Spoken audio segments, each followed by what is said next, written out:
Bapa kami dalam surga, biarlah sekarang kami boleh mendengar firman Tuhan. Beri kami suasana seperti di surga, di mana kami selalu merespon Engkau, mendengar suara Tuhan. Kami hidup oleh firman Engkau. Demikian kiranya kami di bumi ini, firman-Mu membuat kami hidup. Kami bertumbuh, kami hidup menjadi seperti Yesus. Karena itu beri kami suasana seperti di surga ya Tuhan. Biarlah hidup kami memuliakan Engkau. Hari ini firman-Mu membangun kami dan mengubah kehidupan kami, untuk kami menjadi semakin setia kepada Tuhan. Kami berdoa dalam nama Yesus Tuhan dan Juru Selamat kami. Amin. Salam Bapak Ibu, saudara sekalian. Salam untuk Bapak Ibu yang ada di rumah. Selamat berbakti, Tuhan memberkati kita sekalian. Sejak gedung ini dibangun, ini pertama kali saya kesini, saya merasa wow gitu ya, karena gedung ini begitu indah jadinya ya.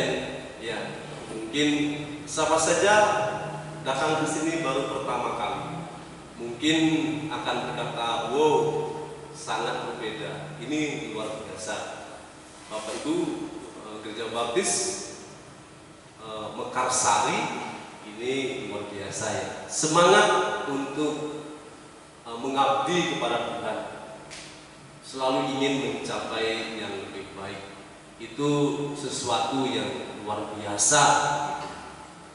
Kesediaan Bapak Ibu Saudara pasti akan dinilai oleh Tuhan, karena pada hari penghakiman disebut penghakiman bema. Bahasa Yunani menggunakan tahta bema, penghakiman bema. Penghakiman itu hanya khusus untuk orang-orang percaya, khusus orang-orang Kristen. Dalam penghakiman itu Tuhan Yesus duduk sebagai juri yang memberi nilai. Kita digambarkan sebagai umat Tuhan yang selesai melakukan pertandingan, lalu pada akhirnya juri memberi nilai. Masing-masing diberi nilai sesuai dengan kemenangan yang ada padanya. Akan diberi oleh Tuhan sesuai dengan nilai itu, disebut pahala. Mahkota kehidupan, mahkota kebenaran, mahkota sukacita, mahkota kemuliaan, mahkota kemenangan. Ada 5 macam mahkota disebutkan dalam Alkitab. Apakah itu masing-masing diberikan menurut kemenangannya, atau itu gambaran satu mahkota yang keindahan, kebahagiaan sebagai milik yang diberikan akibat pengabdian kita di bumi ini berdasarkan iman. Itu pasti akan luar biasa, tidak ada duanya di bumi ini ya. Karena itu Gereja Baptis Mekarsari luar biasa ya. Kalau itu tulus sungguh-sungguh untuk Tuhan, kemuliaan Tuhan, pasti ketika menghadap penghakiman itu, wah, kita senyum-senyum ya, senyum-senyum, dapat nilai yang luar biasa, pahalanya besar gitu ya. Semakin besar pengabdiannya, semakin besar pahalanya. Kecil pengabdiannya, kecil pahalanya. Tidak mengabdi, tidak dapat pahala, masih syukur kalau benar selamat ya. Kalau tidak selamat karena tidak membuktikan iman, itu menyesal. Bapak Ibu dan Saudara, apakah kita pernah merenungkan, jika nanti kita dipanggil oleh Tuhan dan kita pergi ke surga, tapi ternyata pintu surga tertutup untuk kita? Pernahkah kita merenungkan itu? Kalau pintu surga tertutup bagi kita, bagaimana kira-kira perasaan kita? Sedih, menangis, putus asa, atau mungkin kita mencoba untuk melakukan sedikit usaha bagaimana caranya bisa masuk ke melalui pintu itu ke rumah Bapa di surga. Bapak Ibu dan Saudara, ketika George Whitefield berkhotbah di Skotlandia, agak jauh dari mimbar, ada seorang wanita muda berkata kepada temannya yang agak jauh sedikit sehingga dia harus bersuara walaupun berbisik. Dia mengatakan, kalau pintu surga tertutup, pasti pintu yang lain akan terbuka. Pendeta John mendengar kata-kata ini, lalu dia berkata, oh itu benar. Itu benar. Kalau pintu surga tertutup, maka pintu yang lain terbuka. Apakah Anda tahu pintu yang lain itu? Pintu itu adalah pintu kegelapan. Pintu itu adalah pintu kesengsaraan. Pintu itu adalah pintu kebekuan, di mana di sana yang ada hanya kematian. Itulah pintu neraka. Bapak Ibu dan Saudara, jika pintu surga tertutup, maka pintu neraka yang terbuka. Bapak Ibu dan Saudara, ini sangat berbahaya. Kalau kita tidak waspada di dunia ini, tidak merenungkan sungguh-sungguh bahwa kita sekarang ini dalam kesempatan bahwa pintu itu akan terbuka ketika kita datang ke surga. Tidak perlu minta-minta, Tuhan bukakan kami pintu, tidak perlu. Karena pintu itu akan dibukakan oleh Tuhan Yesus Kristus, Anak Allah. Tapi kalau kita sungguh merenungkan hal yang demikian, membuat kita menjadi semakin waspada. Dan semakin kesan kekristenan ini semakin menjadi lebih bersungguh-sungguh. Karena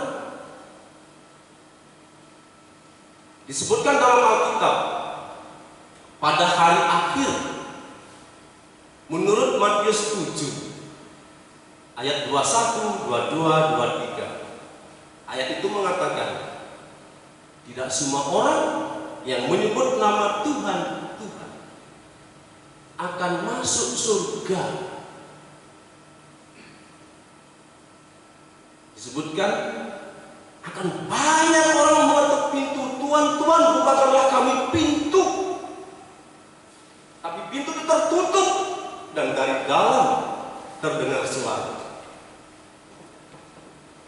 kami tidak kenal Engkau, pergilah dari sini. Kami tidak kenal Engkau, enyahlah Engkau dari sini. Bapak Ibu dan Saudara, seandainya sekarang ini kita merasa bahwa surga itu milik kita, kita sering dikhotbahkan bahwa orang Kristen pasti selamat, orang yang percaya Yesus pasti selamat, dan kita merasa yakin masuk surga. Tetapi Tuhan Yesus sendiri mengatakan pada hari akhir itu akan banyak orang di depan pintu surga dan meminta kepada Tuhan untuk membukakan pintu. Tapi ternyata Tuhan mengatakan, aku tidak kenal engkau, pergilah enyahlah dari sini. Itulah dimulainya perasaan yang sangat terhibur pada saat itu.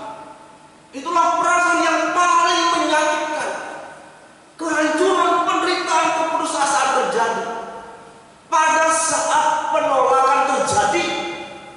Itu berarti ketika pintu surga tertutup, maka pintu neraka akan terbuka. Bapak Ibu, apakah pernah ditolak oleh pacar? Oleh kekasih? Pernah? Bagaimana rasanya kalau ditolak oleh pacar? Bisa ceritakan? Wah, rasanya terhina ya. Sakit hati, hancur, merasa tidak berguna lagi, tanpa harapan lagi, keputusasaan terjadi. Orang lupa kalau pernah ditolak oleh pacarnya, merasa demikian sakit hatinya. Ada beberapa orang bunuh diri ya karena ditolak oleh pacar. Lebih sakit lagi ketika pada hari akhir itu, ketika Tuhan katakan, aku tidak kenal kamu, pergilah. Aku tidak kenal kamu, pergilah. Penderitaan dimulai dari ini. Bagaimana mungkin Tuhan yang kita tahu kita miliki? Bagaimana Tuhan yang kita sembah, kita puji, yang menawarkan pintu surga kepada yang percaya kepadanya? Tapi ketika kita merasakan di bumi ini memiliki surga itu, dan ketika kita datang ke rumah itu, rumah abadi itu, ternyata dinyatakan, kamu tidak layak di sini, kamu tidak cocok di sini, bagianmu bukan di tempat ini, pintu ini tertutup bagimu, pintu lain telah terbuka bagimu. Surga adalah tempat di mana kita berjumpa dengan Allah kita. Suatu pesta akan dilakukan di sana, kemeriahan yang melebihi dari pesta manapun yang pernah terjadi di bumi ini. Kebahagiaannya, sukacitanya, kasihnya jauh melebihi, sangat mulia, lebih mulia dari apapun juga. Karena Yohanes hanya menggambarkan perjumpaan kita dengan Tuhan Yesus. Indahnya itu seperti pernikahan. Tuhan Yesus menggambarkannya seperti pesta pernikahan anak domba ini. Betapa bahagianya ketika masuk melalui pintu itu. Luar biasa. Lebih indah dari pernikahan siapapun yang pernah terjadi. Orang yang paling kaya, paling mewah pun di bumi ini masih lebih indah berjumpa dengan Tuhan Yesus melalui pintu yang disebutkan dalam kitab suci. Karena itu, ketika ditolak, sudah merasa kehilangan semuanya, sudah merasa tak berarti segalanya, sekarang telah bersiap-siap. Apalagi orang Kristen pasti tahu, ketika pintu surga tertutup, pintu neraka terbuka, sekarang dia berjalan menuju ke pintu neraka, di mana di sana kematian abadi terjadi, siksaan abadi terjadi, api yang membakar yang asapnya sampai ke langit terjadi, orang yang merintih sampai menggertakkan gigi ini karena sakit terjadi, di mana ulat-ulat membakar daging orang-orang yang masuk ke sana. Ulat itu tidak mati oleh api, orang yang di sana tidak mati oleh api, tidak lenyap oleh api, hanya mereka hancur karena api itu, hancur karena siksaan. Tapi mereka tidak pernah habis, yang namanya siksaan abadi. Ketika ditolak aja sudah merasa sakitnya luar biasa, apalagi masuk ke tempat itu. Bapak Ibu dan Saudara, kita perhatikan bagian perumpamaan tadi. 10 gadis dan virgin. Ini benar-benar gadis, benar-benar gadis. 5 bijaksana, 5 bodoh. 10 gadis perawan, 5 bijaksana, 5 bodoh. Yang 5 masuk, yang 5 bijaksana masuk karena pintu terbuka bagi. 5 yang bodoh ini ditolak. Aku tidak kenal kamu, pergilah dari sini. Nah, sebenarnya apa perbedaan mereka? 5 bijaksana sama 5 bodoh ini. Apa sebenarnya perbedaan? Sekilas kita melihat sama. Mereka sama-sama perawan, bahwa mereka belum pernah melakukan kejahatan karena percaya Yesus. Mereka tidak pernah berselingkuh orang lain karena percaya Yesus. Mereka tidak pernah, nyaris mereka hidup bersih. Mereka sama-sama mendapat tugas menjemput sang mempelai pria. Rupanya dulu di Israel itu begitu digambarkan. Kebiasaan di wilayah sana, upacara itu terjadi 2 kali untuk orang menikah. Yang pertama, mempelai prianya mencari tunangan, kayak Bapak Yusuf sama Maria. Tunangan ya, tunangan sudah mengikat, ini tunangannya sudah mengikat. Karena itu ketika Yusuf tahu Maria ternyata mengandung, masih perawan, Yusuf mau menceraikan diam-diam. Karena terikat sudah, itu karena harus diceraikan. Pandangan pikiran Yusuf, tapi Yusuf diberitahu oleh malaikat, jangan, karena Maria mengandung oleh Roh Kudus. Inkarnasi Yesus menjadi manusia. Untuk setelah bisa menjadi satu, lalu mempelai pria ini menjemput wanitanya, gitu, untuk diajak dibawa kepada pesta pernikahan. Ketika mempelai pria ini datang, biasanya ditugaskan beberapa gadis-gadis menjemputnya. Nah, Tuhan Yesus menggunakan ini, 10 gadis menjemput mempelai pria untuk membawa mempelai pria itu kepada gadisnya, kemudian dibawa kepada pesta pernikahan. Ternyata di sini gambaran bahwa Tuhan Yesus Kristus mempelai pria dan gerejanya mempelai wanita.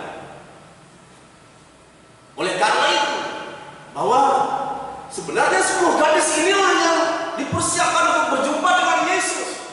Ternyata 5 tidak layak, hanya 5 yang bijaksana yang layak untuk masuk ke dalam pesta pernikahan itu. Karena itu sebagai anggota gereja persiapkan diri dengan baik supaya terus menjadi mempelai yang perawan. Perhatikan kesucian hidup ini. Jangan sampai kita berdoa rohani ketika berjumpa Tuhan. Itu makna yang disebutkan bagian ayat ini, bahwa Tuhan akan datang kedua kali ke dunia ini, menjemput gerejanya untuk satu pesta pernikahan. Digambarkan dalam kitab Wahyu pernikahan. Keindahan tidak ada lebih indah dari pernikahan. Kedekatan pertama yang lebih menggetarkan tidak ada lebih dekat dari pernikahan. Itu digambarkan dalam kehidupan kita sebagai orang Kristen. Kita akan lebih dekat kepada Yesus, lebih dekat seperti hubungan suami dan istri, dekat, erat. Dia Tuhan, kita umatnya. Itu akan dirayakan di surga seperti perayaan pernikahan. Ada yang mengatakan orang-orang suci dalam perjanjian lama akan menonton perayaan ini. Para malaikat akan ikut menonton perayaan ini. Ini perjumpaan Yesus dengan gereja.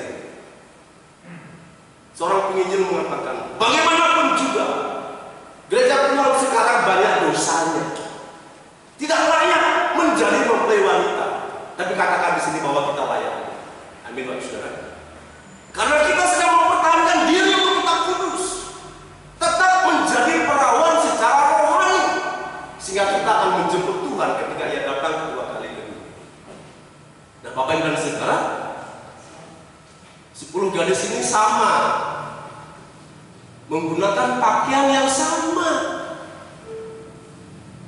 membawa obor yang sama, semuanya sama terlihat, jauh tidak ada perbedaan apa-apa. Mengapa yang 5 ini yang masuk, 5 bijaksana, dan mengapa 5 yang bodoh ini tidak masuk? Sementara kita melihat sama semuanya, tidak ada perbedaan apa-apa. Coba, perbedaannya adalah minyak.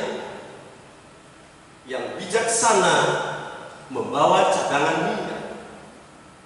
5 yang bodoh tidak membawa cadangan minyak.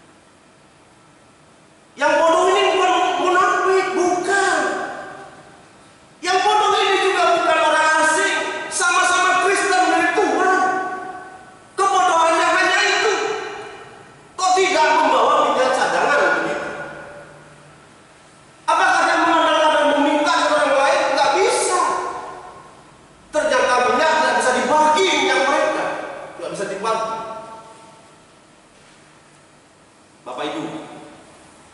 Ingat, itu gambaran batin. Gambaran batin itu murni atau tidak? Batin itu tulus atau tidak? Batin ini sudah menerima anugerah iman atau tidak? Kalau batin ini menerima anugerah iman, maka iman dalam batin ini akan mengubah kehidupan ini, akan mengubah kehidupan.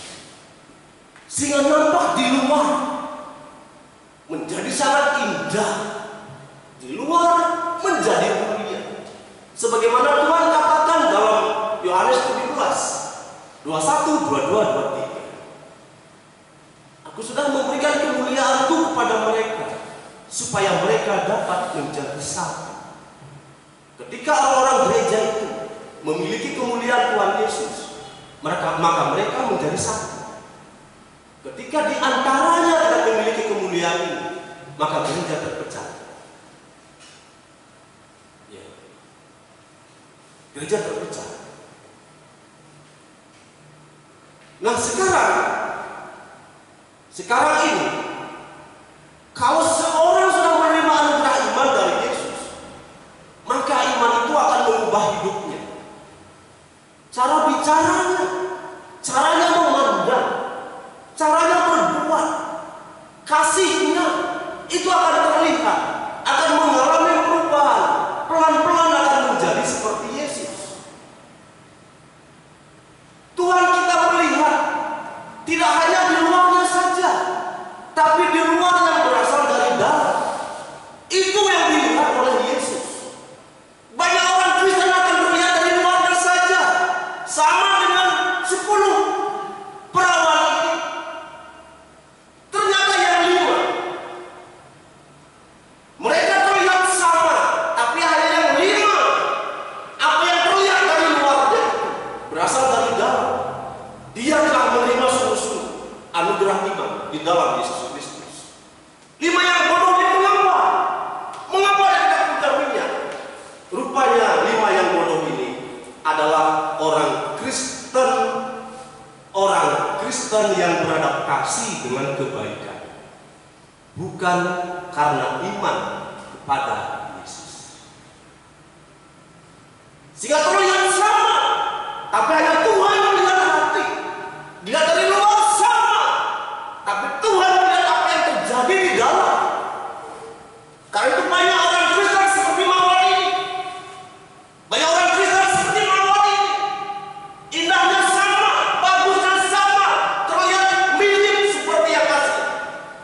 Tapi Mawar ini hanyalah plastik yang diwarnai, yang mirip dengan mawar. Demikian banyak orang-orang gereja yang Tuhan menyatakan seperti Mawar ini. Terlihat sama, terlihat mirip, tidak ada perbedaan, tapi sejatinya adalah palsu. Palsu. Kita tidak bisa, Tuhan tidak mau bilang, kalau gitu proksilah teman-temanmu siapa yang palsu, siapa yang tidak. Tidak boleh, tidak boleh. Tuhan tidak mengizinkan. Tapi dalam 2 Korintus 13 ayat yang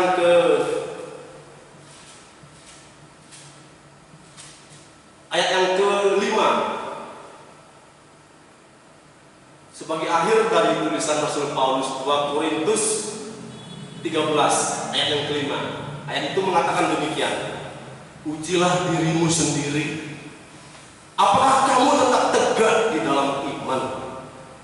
Selidikilah dirimu, apakah kamu tidak yakin akan dirimu bahwa Kristus Yesus ada di dalam diri kamu. Sebab jika tidak demikian, kamu tidak tahan uji. Lagunya tadi apa ya? Sebelum firman Tuhan, selidiki aku, lihat hatiku. Apa benar tulus dengan begitu? Benar nggak melakukan begitu? Selidiki aku, lihat hatiku. Yang paling sering terjadi, selidiki kamu, Aku lihat hatimu, kamu benar tidak dalam Yesus. Aku selidiki kamu. Apakah kamu sungguh-sungguh orang Kristen? Itu yang sering terjadi. Jadilah ribut. Ya kan? Nggak ada orang yang mau diselidiki oleh sesama. Nggak ada. Orang Kristen diselidiki nggak mau. Nggak mau. Dan Tuhan tidak menyarankan kita demikian. Supaya menyelidiki orang lain, tidak. Tuhan hanya ingin selidiki hati kita masing-masing. Peringati diri kita. Kata selidiki itu bisa mencoba. Artinya, bahasa aslinya. Artinya cobai dirimu sendiri. Bisa berarti juga ingatkan dirimu. Ingatkan dirimu. Apakah Yesus ada dalam dirimu? Apakah kita hanya orang Kristen palsu? Karena pada hari akhir itu terjadi perpisahan. Orang Kristen sejati akan dipisahkan dengan orang Kristen palsu. Dan ini perpisahan yang abadi. 5 gadis bijaksana itu telah menerima anugerah Tuhan. Sehingga ketika masa krisis, imannya itu menjadi kuat. Iman itu muncul. Iman itu sebagai minyak persiapan untuk terus menyalakan obor. Hidup ini bagikan obor. Obor yang dalam Yesus terus menyala.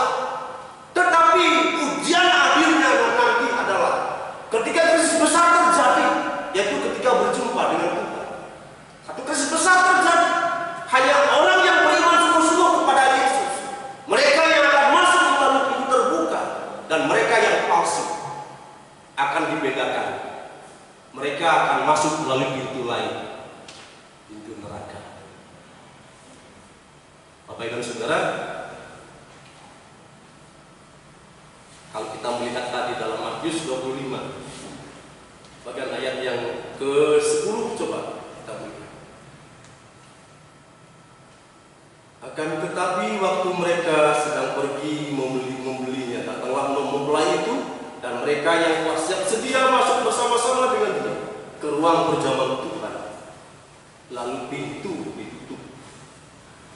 Kemudian datang juga gadis-gadis yang lain itu dan berkata, "Tuan-tuan, bukakanlah kami pintu." Tetapi ia menjawab, "Aku berkata kepadamu sesungguhnya, aku tidak mengenal kamu." Ayat 13, "Karena itu berjaga-jagalah, sebab kamu tidak tahu akan hari maupun akan saat." Pesan yang mau disampaikan oleh Yesus pada intinya adalah menjadi murid yang harus berjaga-jaga.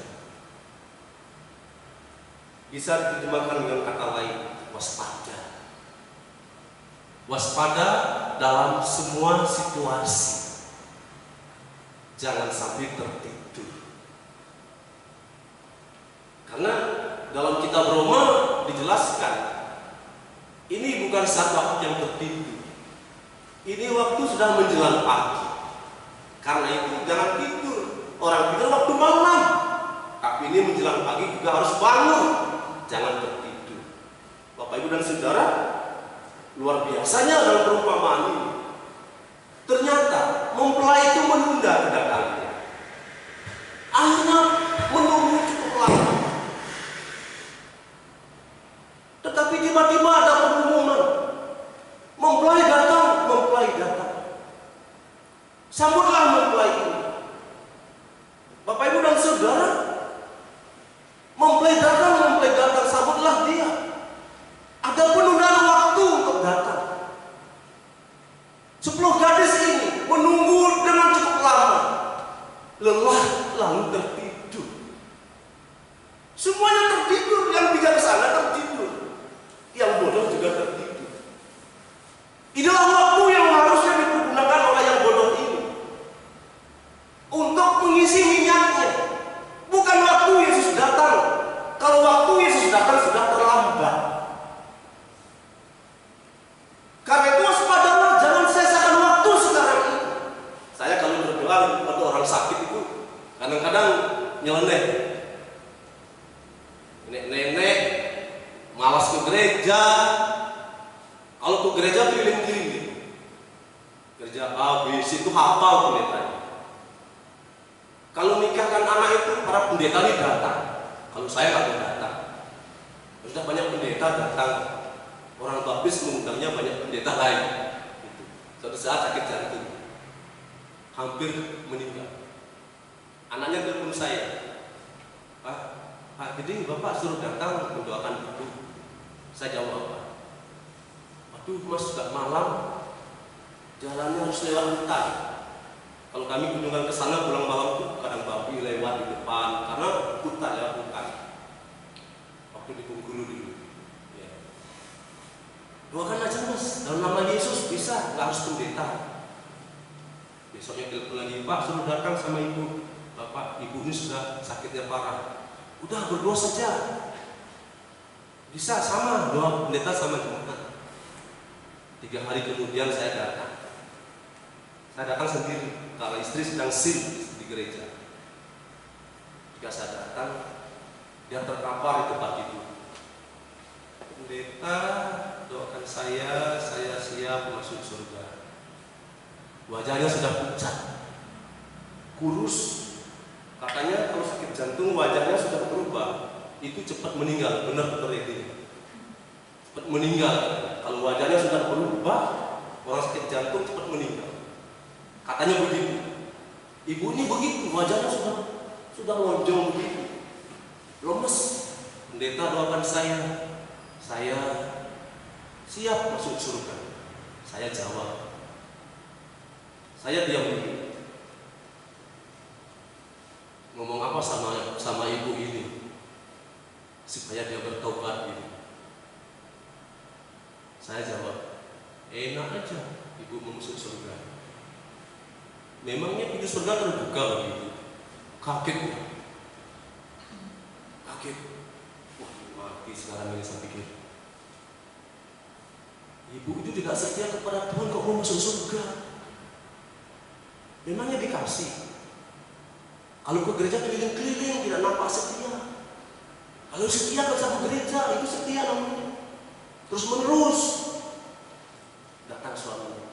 Iya Pak, dia suruh berdoa aja nggak mau. Lah, berdoa nggak bisa, nggak mau berdoa saja mau masuk surga. Saya yakin kalau ibu mati masuk neraka. Terus pandangannya itu kosong pandangan. Begini Bu, saya tidak pernah mendoakan orang mati untuk mati. Saya mendoakan orang untuk hidup, sehat, hidup, ada kesempatan untuk setia kepada Tuhan, menunjukkan iman, berbuat banyak untuk Tuhan, baru nanti minta mati. Ya kalau begitu doakan saya sudah sembuh. Ayo saya doakan itu sembuh, sehat, sampai sekarang hidup masih hidup sampai sekarang. Nampaknya tidak terlalu sering kumat, belum pernah saya dengar kumat lagi sakit jantung. Ya. Tapi saya selalu berdoa, beri kesempatan nenek ini supaya dia menggunakan kesempatan menunjukkan iman. Banyak orang merasa yakin masuk surga, tapi sebenarnya orang Kristen tertidur, tidak menggunakan kesempatan ini untuk menunjukkan iman kepada Tuhan. Merasa yakin mati masuk surga, sementara saya khawatir karena Tuhan sendiri mengatakan pada hari itu banyak orang akan berdiri depan pintu dan mengetuk pintu, Tuhan, bukakanlah kami pintu. Tapi yang dari dalam mengatakan, ini yang saudara sini yang tidak kenal kamu. Pintu itu terkunci, tertutup di sini dalam arti bahasa asli, terkunci dan tidak seorang pun dapat membukanya.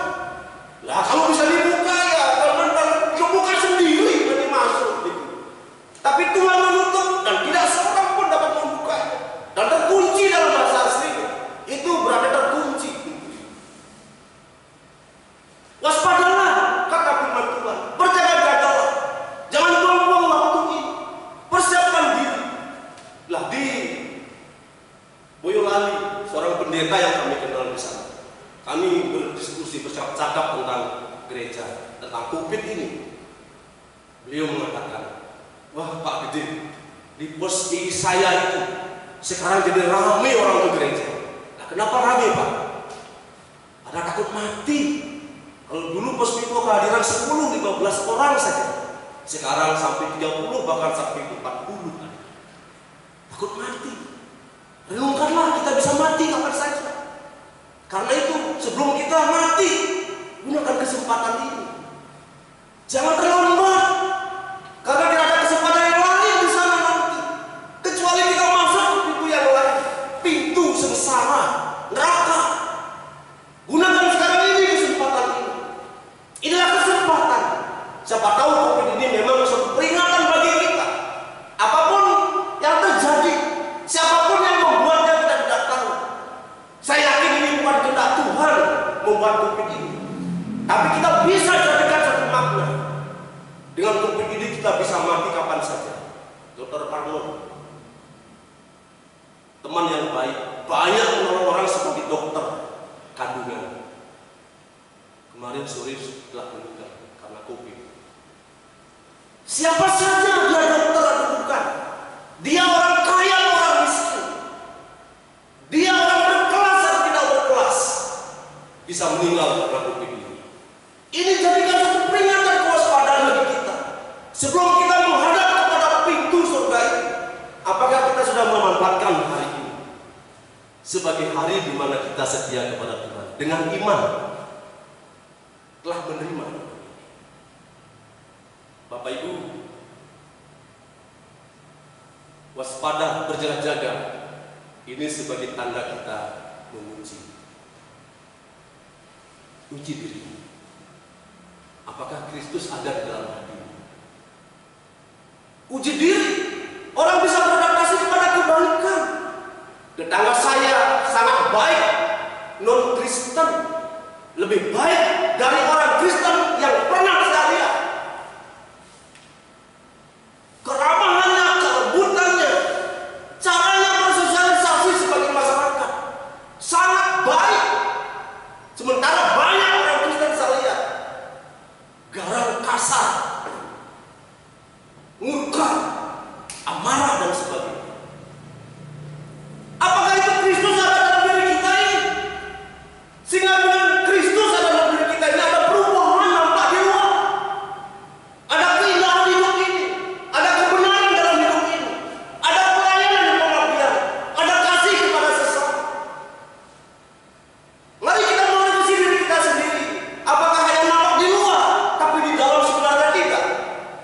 Karena seperti saudara kita yang saya ceritakan tadi, tetangga saya, mereka tidak menerima anugerah iman dalam Yesus, tapi mereka baik karena bisa beradaptasi dengan kebaikan, bisa beradaptasi dengan kebudayaan, bisa beradaptasi dengan norma-norma yang ada, beradaptasi dengan hukum-hukum yang telah dibuat di Indonesia. Ya, orang Kristen mesti lebih baik daripada itu, karena dari dalamnya ada perubahan anugerah iman di dalam Yesus. Bapak Ibu, setelah mempelai itu datang, ada pengumuman mempelai datang, sambutlah, sambutlah. Maka mereka bangun, lalu mengemaskan kulitannya. Coba kita melihat pada ayat ini. Ayat ke-7, gadis-gadis itu pun bangun semuanya lalu membereskan kulita mereka. Kata membereskan itu sebenarnya bisa berarti menata. Menata bisa berarti membersihkan kulitnya. Malah bisa berarti menghias kulitnya supaya indah. Arti bahasa asli dari kata membereskan. Ya. Sehingga kita datang, pelitanya aja indah. Pelitanya aja teratur, pelitanya aja bersih, kencering, pelitanya begitu baik. Gambaran pelita di sini adalah gambaran hidup kita yang didasarkan kepada iman dari dalam ini. Hidup kita karena iman kepada Yesus mestinya indah. Kita koreksi, kita berjalan-jalan hidup ini, buat hidup ini menjadi kencering, menjadi benar, buat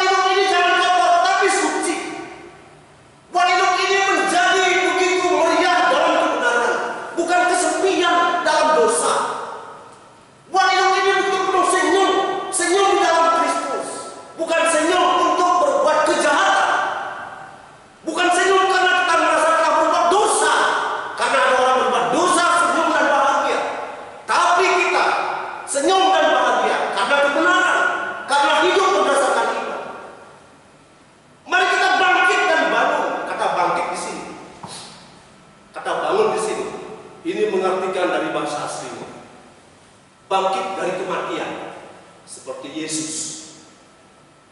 Yesus yang bangkit dari kematian. Kalau kita dibaptis itu apa artinya? Dibaptis berarti mati dalam dosa, lalu hidup dalam Kristus. Kita bangkit bersama Kristus, lalu hidup bersama dengan Kristus. Hidup kita setelah kebangkitan dari kematian dosa, hidup dalam hidup yang baru. Itu diartikan dari bagian ayat ini. Begitu banyak orang Kristen tertidur dan masih mati. Dia orang Kristen yang sudah mengalami pembaruan hidup, tapi sebenarnya masih mati, belum bangkit dari kematian itu. Itulah sebabnya kelihatan hidupnya sama, tapi aroma kematian masih ada pada dirinya. Bayangkan kalau gereja seperti ini, ada aroma kematian di dalamnya. Setiap apa yang dilakukan dikerjakan, aromanya kematian. Gereja bukan tempat kehidupan yang kekal. Gereja Tuhan jadikan damai sejahtera. Bagaimana kita dalam persekutuan Mazmur 133 yang dijadikan, sungguh alangkah baiknya, sungguh alangkah indahnya, bila saudara semua hidup rukun bersama. Indah, terjadi keindahan. Banyak orang tidak bersih hidupnya ini dengan begitu, supaya bersih, supaya indah, supaya benar, supaya suci. Lebih sering kita melakukan sesuatu yang sebenarnya tidak penting. Tidak penting mengoreksi sesama. Lebih penting adalah menerima mereka untuk bersama. Tidak penting supaya tahu kesalahan sesama, tapi lebih penting adalah menyelesaikan masalah bersama. Itu paling penting, sehingga terwujudlah satu gereja persekutuan yang indah tadi, sebagai satu gambaran bahwa kita telah mempersiapkan hidup ini. Pelita kita ini terus menyala, menjadi sangat indah, menyambut kedatangan Tuhan yang kedua kali. Bapak Ibu dan Saudara, dengan kita diperingati dengan kedatangan Tuhan, ini harus menjadi motivasi kita untuk sungguh-sungguh kita merestorasi kehidupan ini. Restorasi kehidupan ini, buatlah revolusi kehidupan ini. Apa yang lama yang gelap, tinggalkan, rubah menjadi satu kehidupan yang bercahaya. Apa yang gelap menjadi bercahaya dalam Kristus. Apa yang tidak suci menjadi suci dalam Kristus. Jadikan bahwa perumpamaan kedatangan Tuhan ini satu semangat hidup dalam kebangkitan, bahwa kita sekarang ini adalah kesempatan untuk melayani Tuhan lebih bersungguh-sungguh dan lebih baik lagi. Bapak Ibu dan Saudara, kiranya firman Tuhan hari ini memberkati kita sekalian untuk terus menggunakan waktu-waktu ini, baik ataupun tidak baik, selalu bersiaga menyambut kedatangan Tuhan kedua kali ke dunia ini. Mari kita berdoa. Terima kasih Tuhan atas firman ini. Engkau meteraikan dalam hati kami, dalam pikiran kami. Biarlah firman ini mengubah kami. Apa yang selama ini kami abaikan, namun sekarang kami memulai satu hidup yang baru. Hidup di dalam Kristus, hidup yang selalu awas, selalu merestorasi diri, agar kami semakin taat kepada Yesus. Gambaran hidup di luar akan terlihat apa yang ada di dalam kami. Karena iman kami, biarlah hidup kami semakin memuliakan Yesus. Kami berdoa dan bersyukur atas firman ini, dalam nama Yesus Tuhan dan Juru Selamat.